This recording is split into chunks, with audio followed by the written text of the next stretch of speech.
Welcome to Business Authority Radio, bringing you insights from today's thought leaders, professionals, and influencers. With your hosts, Neil Howe and Craig Williams.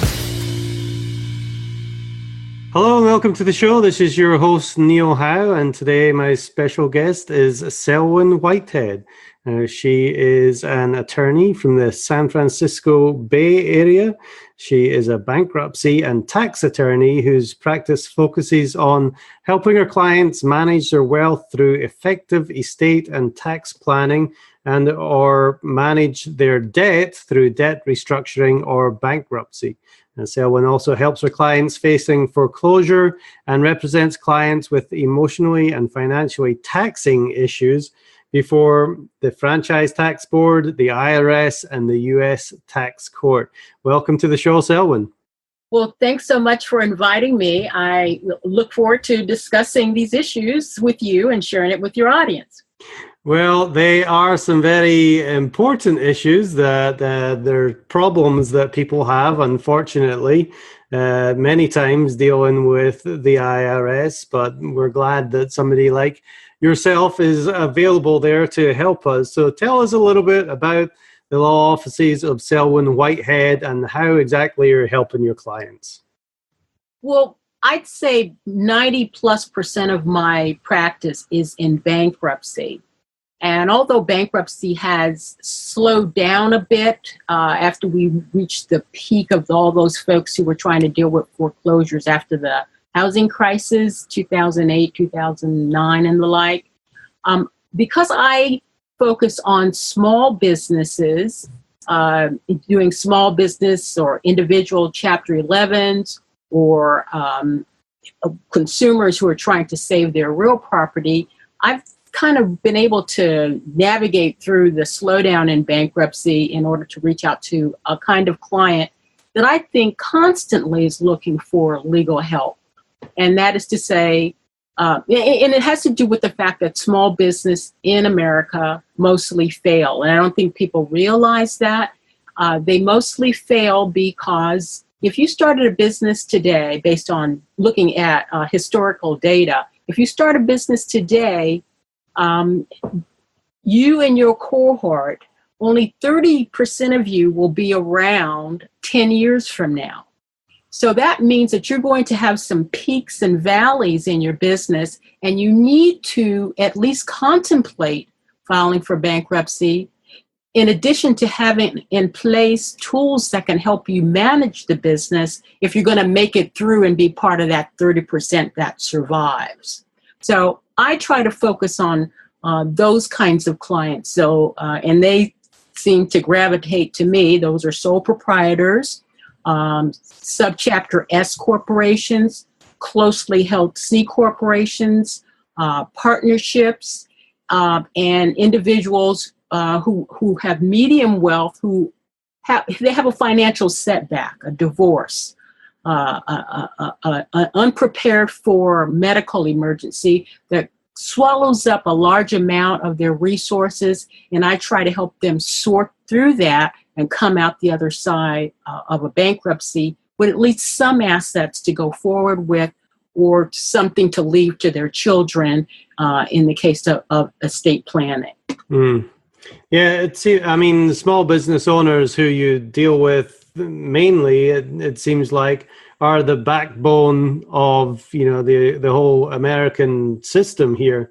But with being small business owners, it is often just a single person or maybe a family-owned business. And if something happens, then, it can come down pretty quickly. So talk to us about some of the big problems that you see all the time and how you're able to help solve them. Well, you'd be surprised the number of individuals who have some expertise, and I include in there lawyers and doctors and dentists or mom and pop grocery stores. They know how to do what it is that they know how to do, but they don't know how to manage a business. And that has always been something that I've been intrigued by, even as a young person. And there were people in my family that had businesses. And I would tell you that one of the reasons that business fails is that the owner lacks business acumen, and they don't have in place the tools that they need to identify potential problems and help them dig themselves out of those problems. Things as simple as a really good record-keeping system, a system that tells them when their bills are due, that tells them how much cash on hand they have, that helps them with their cash flow. Because, in the stress of the moment, you might have someone come in with something that you need to pay for now from their perspective.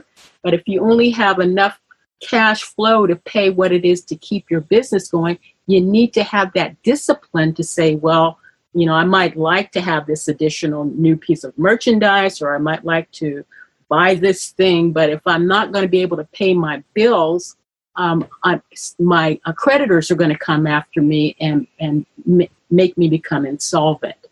And, as most businesses periodically become insolvent, it's how they react to it, what tools they have in place to help them get out of it. And by tools, I include advisors like attorneys and CPAs and financial advisors. Those are kind of things that people put at the back of the business when, in fact, maybe they need to be at the front of the business.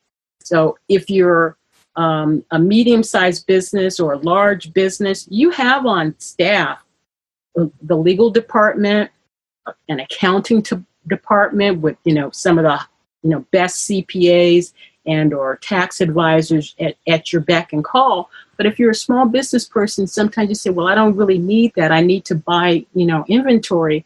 But what I try to do is help people, first of all, understand their own business, the tools they need to make that business survive and thrive, and the resources, external resources that they need to bring on board. So how do you get a small business owner to really understand that, there is an expense to hiring an attorney or a CPA or a bookkeeper to keep up with the books? And like you said, they're not a big company that can afford to do that. So how do you get them to make that decision to, put the effort in on the front end as opposed to the back end? It's kind of like selling insurance, isn't it? It's exactly selling insurance. You don't really think about it until you really need it. And it's like a lawyer. Everybody hates lawyers until they need a lawyer themselves. There are nonprofit organizations that, I have worked with in the past that can provide some of these services at no or low cost.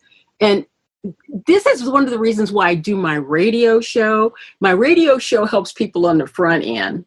And then when things get really bad on the back end, then they need people like me and, really good CPAs to help them, make it through the bankruptcy process. But if more businesses would focus on what they need to do on the front end, there'd be maybe that number would expand from 30% of the people being around in 10 years, maybe it would be 40% of the businesses that would be around in 10 years. I've been blessed by, having a very good education and working in the nonprofit sector for, many years. And that is why I know about these things. And so I also feel that it's my duty, and it's also my joy to try to help people understand these things. And you are absolutely right. The small business sector in America is the backbone of our economy. And I'm not even talking about businesses that employ 5 to 10 people. Sometimes just employing yourself and your family is enough to keep yourself and your family from needing the resources of people who are less well off educationally or have resources than you do. So by starting a business, it's almost like, it's a noble cause, and therefore helping businesses sustain themselves is an even greater cause. And that's why I love doing it. It's intellectually stimulating, it's emotionally stimulating, it's spiritually stimulating, And, to help a person who thought that they were going to lose everything come out of a bankruptcy with a smile on their face, happy that I was their lawyer is what it's all about to me. Well, there's definitely more and more people starting businesses. They're more of an entrepreneurial spirit with the advances of the internet. There's more and more people working from home and trying to start businesses on their own. But ultimately, they've got to know their numbers and their expenses, or they do get into trouble. So those preventative steps that you talked about by having the right people in place are extremely important. But let's get to the real problems. If they haven't had those people in place and they do go into bankruptcy, what are they looking at? Well, there's two big buckets of bankruptcy, and that's the way I'll describe it. Those are businesses or individuals, consumers and families who want to reorganize their debt. And then there's those who sometimes I have to help them see this, is that they need to liquidate. They need to pony up their non-exempt assets and basically buy themselves out of their debt problem. What do I mean by that?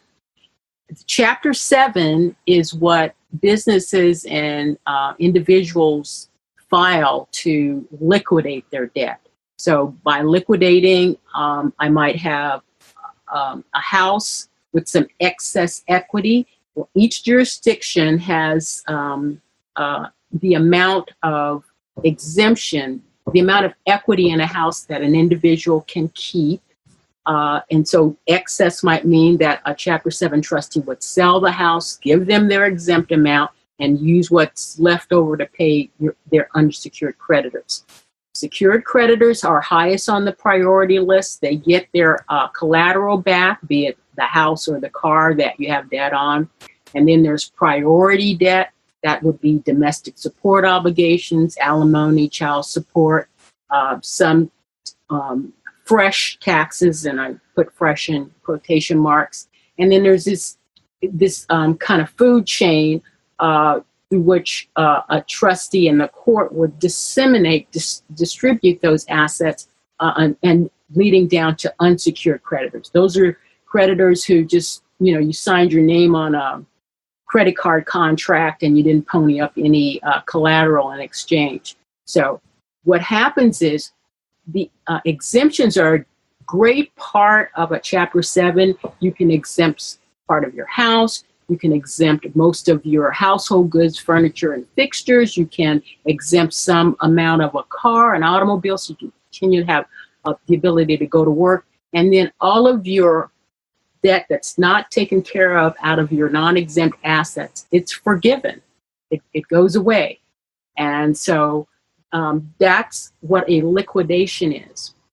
And many individuals in dire financial straits need to do a Chapter 7, but they need to know that they're going to lose their exempt assets. So what if you have nothing but a house, but you're not able to pay your credit card debts, you have huge medical bills or whatever? If you file a Chapter 7 and you have a substantial amount of equity in your house, you're going to lose it. So maybe what you need to do instead of filing a 7 is file a Chapter 13 if you're an individual and reorganize it. That is to say, depending on your income, you can take 3 to 5 years to pay back what you can out of the delta between your income and your reasonable living expenses.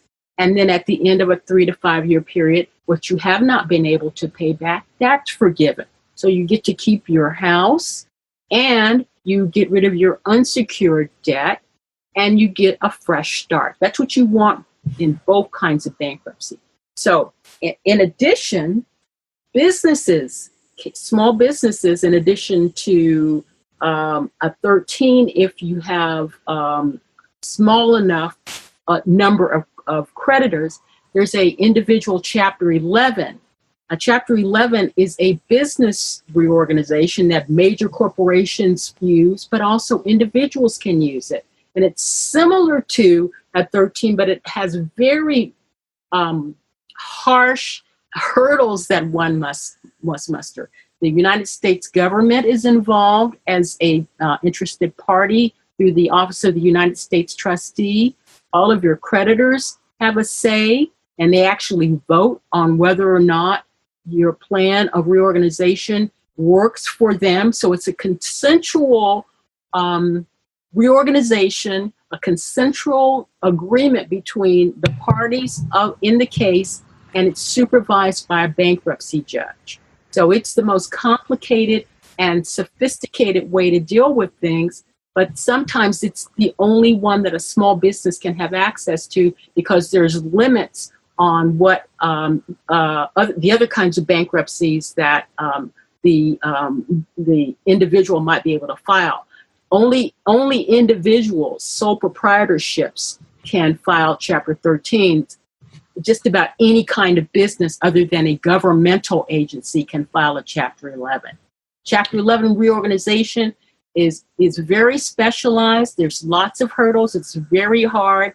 And I find that in dealing with my clients, we have to do monthly operating reports. We have to show progress. And in addition to being their lawyer, I'm also have to be their spiritual advisor and sometimes beat the crap out of them to get them to do what they need to do. So it's very challenging for both the business owner and sometimes quite challenging for me. But again, to help a business reorganize that was otherwise going to fail, and we can come out of bankruptcy court with a plan that works, that is a huge smile on their face. They get to stay in business. They get to continue to employ themselves. And if it's a family business, they can continue to put food on the table and shelter for their family. And that is a great feeling. Yes, definitely. There's a lot to consider there. There's three different ways that you just explained there. So, what must they consider? What goes through their head? What kind of emotions are they having when they get into this kind of trouble? And how are you able to work through that and pick the right bankruptcy for them? There's a saying, in bankruptcy that it's for the honest but unfortunate debtor who finds him or herself overwhelmed by debt. And honest is the most important part of that phrase. There's all kinds of people that we know, people that are in the news that have exploited the bankruptcy process. I'm not their, I don't tell them what to do. I don't tell them how to feel. I just tell my own clients what to do. And I hope that they're honest. And if they're honest, you can tell that they're earnestly trying to solve their problems. They're first and foremost honest with themselves and their spouses and their adult children. Because sometimes I go around and I make adult children pony up bucks to, help their parents make their planned payments and or contribute to their living expenses. And so honesty is really important. You have to be honest with yourself, honest with your family, and then you have to be honest with the court. And, if you're not going to be honest, I don't want to deal with you, and more than likely you're not going to succeed. Because if you're in a Chapter 11, sometimes you're in the workup to the plan process for more than a year.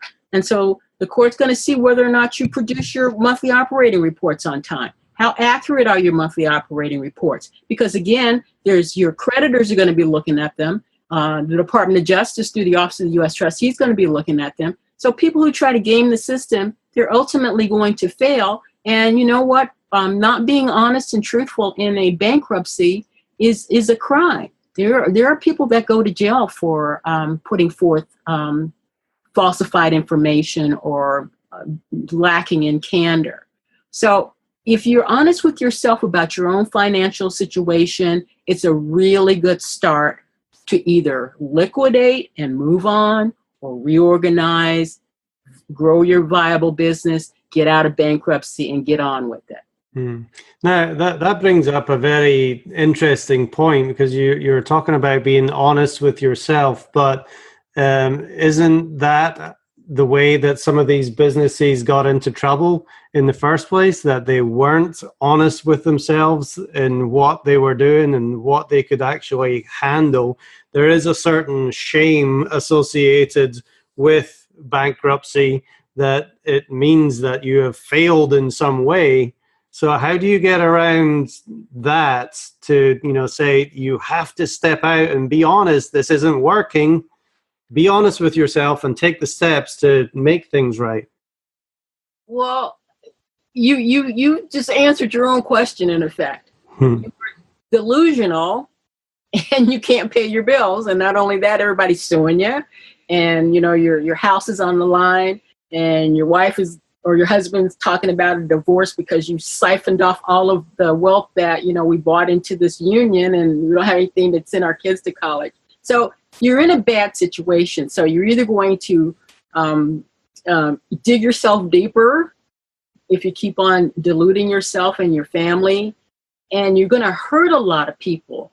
Because just think about it. Even, if you're a small business, there's you and your family, there's your employees. Just if you've got catering business, the people you buy food from, it's going to be a ripple effect throughout your community. So if you just stop deluding yourself and say, okay, well, I got a problem, and, I can go to a professional like Selwyn, and a CPA like Joe Blow, and maybe a financial advisor.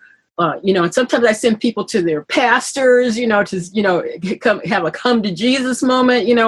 You're hurting not only yourself with your delusion, you're hurting your community, your family community, and your community. So then once we come to that conclusion that what we're doing isn't working, it's like, well, let's try this. Now, people, you're absolutely right. People say filing for bankruptcy is a moral aberration. Only terrible people file for bankruptcy. Good people suck it out, and they muddle through, and they get to the other side. Well, there's only limited resources. And how do you get an opportunity to have a vendor look at you, or a creditor look at you and give you a second chance? You show him or her that you understand you have a problem and you're working on the problems, like alcoholism, drug abuse, anything. I have a problem and I need help, and I need to find someone that can help. If you're doing so well that you don't need help, then you don't need help. But there's a problem, and you first have to recognize that there's a problem. And part of the problem is my inability to recognize the problem, and the fact that I don't have all the resources that I need to succeed. And so I'm either going to do something about it, or I'm going to wallow in the mire, and I'm going to, see my whole life, my family and my friends get flushed down the toilet. Most people don't want to do that. Okay, so then there comes a juncture. Are you going to deal with this honestly, or are you going to try to game me and game the system? And so then I'm looking for telltale signs of people that are interested in gaming the system, or using me as a shield to, try to foist something on the court. I'm not into that. There's too many good people who need help, and those are the people that I'm looking to bring on as my client, because I have a good reputation with the court, and I want to keep it. And even more important than the court, I have a good reputation in my community, and I don't want that to be sullied. So as an officer of the court, which all lawyers who practice, we're officers of the bankruptcy court, so we have a responsibility to, try to stem the tide of, I'm going to use this highly technical legal term, BS out of the system. Well, yeah, I think the first step to anything like this is admitting that you have a problem and then seeking help.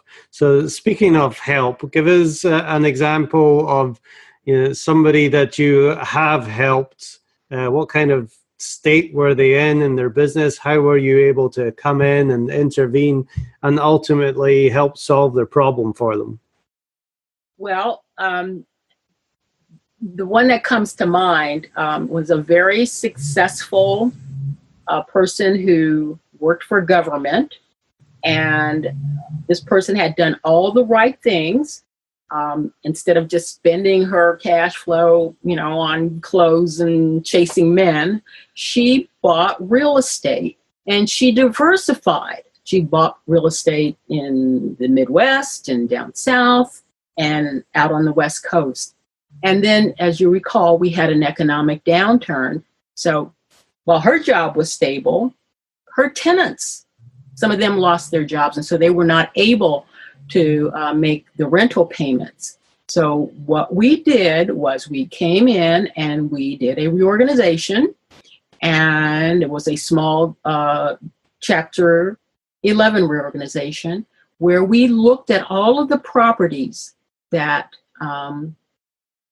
there were, say, 11 properties, and only 5 of them were able to meet their debt service. One of the things that you can do in a bankruptcy is surrender the property back to your creditor and not have to have a deficiency judgment found against you. So we turned back the properties. I called, I remember I had a charming conversation with this banker from down south who had a very heavy drawl. And, he liked my client, thought my client had chutzpah.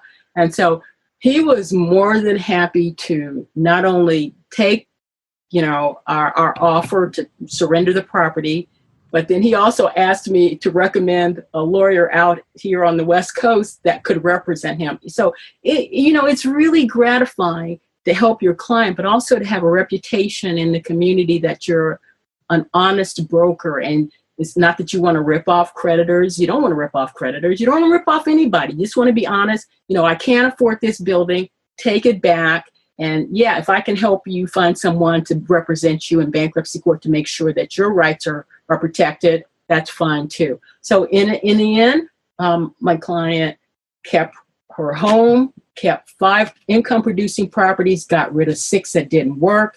And, she came out of bankruptcy better off than she was when she went in. And that is the ultimate solution, that there's an improvement. That's exactly what we're looking for, because if you get down there in that deep hole, like you say, you can either not contact somebody and continue to dig deeper, or you can contact the right person like yourself, Selwyn, and you can have that successful outcome. So tell me a little bit about yourself. You're obviously very passionate about what you do. How did you get started in, being an attorney, first of all, and then dealing with bankruptcy too? Well, this is my 4th or 5th iteration.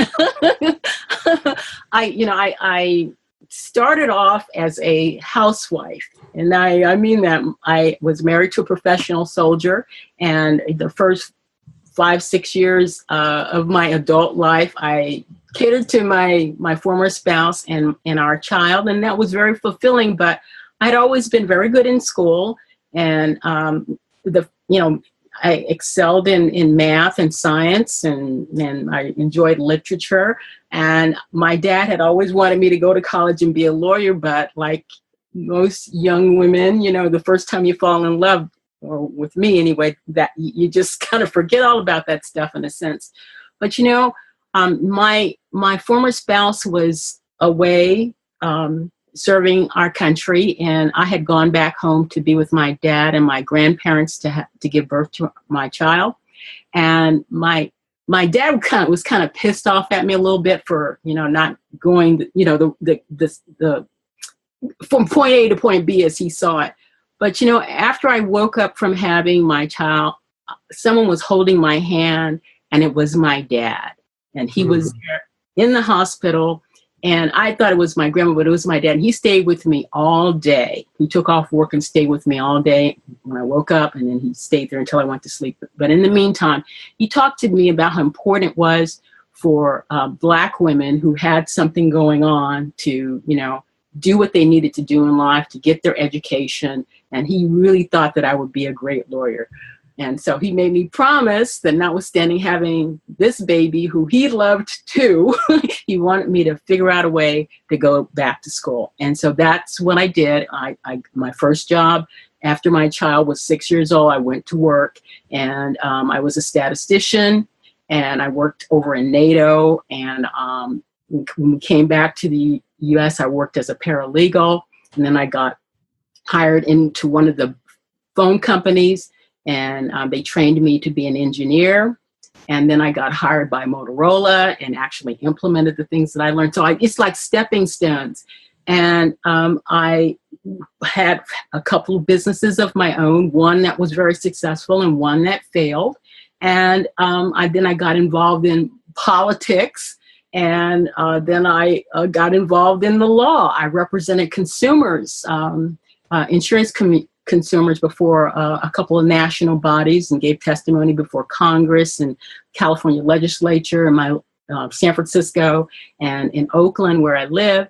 And, I really enjoy being a bankruptcy lawyer because all of the things that I've learned in my other iterations, they come to the fore here, and I can help my clients, with their business problems.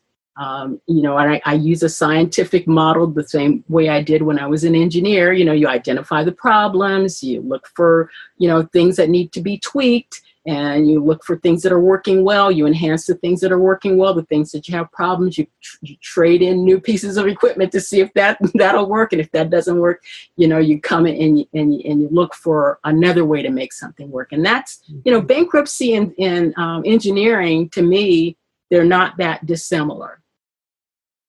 Right. Well, it makes a big difference to have those other experiences in your life to help you understand what your clients are going through, and owning your own business, and just understanding not everything is as straightforward as it may seem on the surface. There's a lot of things to consider.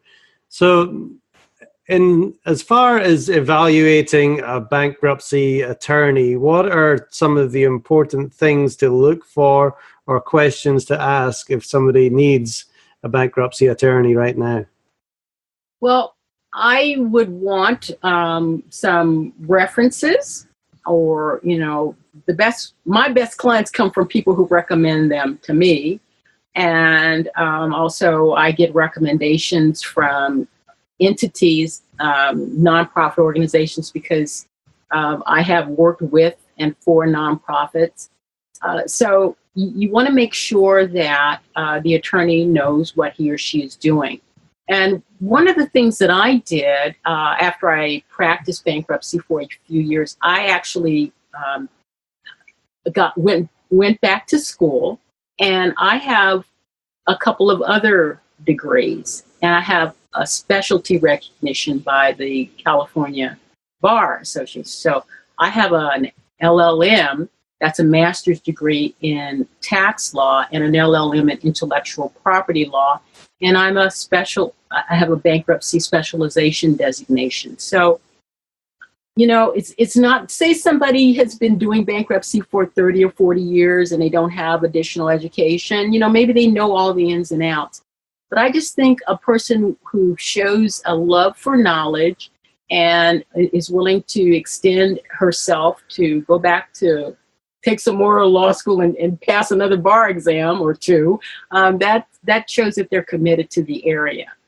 And how you can find out what you need to help your lawyer help you, because, it's a partnership in a sense. The lawyer knows the law, the client knows the facts. So I tell people before they talk to a lawyer, go out and wrap their head around all of their debt. And a good place to go, annualcreditreport.com, and you can pull down all three versions of your credit report.